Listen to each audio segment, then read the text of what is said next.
ఈరోజు కాదండి, మనం మనుషులవి, కొన్ని బలహీనతలు ఉంటాయి. అవునా? మరేంటి అపోస్తులు ఏమొక్క చెప్పలేదే?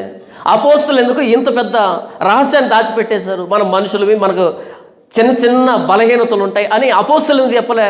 మనల్ని మోసం చేశారా? పోనీ ఈయనకి ఎలా తెలుసు? ఇంతకీ అయ్యగారికి ఉన్నాయి బలహీనతలు. ఆ బలహీనతలు మనం ఎత్తి చూపించకుండా ఈయన చెప్పేస్తున్నాడు. మనం మనుషులం కదా, మనం మనుషులమే, అందులో డౌట్ ఏమి లేదు. బలహీనతలు ఉన్నాయి చెప్పకు.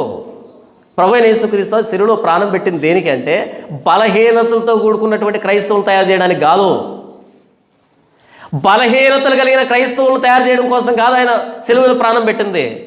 యేసు ప్రభు ఏమన్నాడు? నీ చేయిని అభ్యంతరపరిస్తే ఆపరేషన్ చేయించుకో అనలే, నరికేసుకో అన్నాడు. ఆపరేషన్కి నరికేసుకోవడానికి తేడా లేదు. ఆపరేషన్లో మత్తుమంది ఇస్తారు, నొప్పి తెలియకుండా కత్తిరిస్తారు కదా, యాంటీబయాటిక్స్ ఇస్తారు. యేసు ప్రభు ఏమన్నాడు? నరికేసుకోండి అర్థం ఉపేక్షించుకో, చూచిచున్నట్టు వ్యవహరించకు, కఠినంగా వ్యవహరించు పాపాన్ని అన్నాడు. ఈరోజు మనం కొన్ని బలహీనతలు ఉంటాయి. ఏముంటాయంట?